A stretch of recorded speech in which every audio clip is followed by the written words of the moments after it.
आज़म आज़म नाम का क्या मतलब है? क्या आप जानते हैं?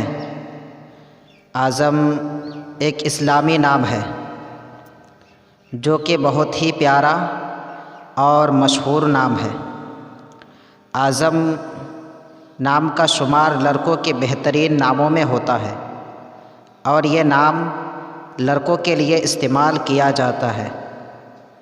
आज़म नाम की इब्तिदाई तारीख़ अरबी ज़ुबान से निकलती है।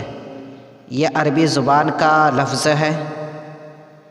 आज़म नाम हरूफ की तादाद 4 हरूफ और एक लफ्ज़ पर मुश्तमिल है।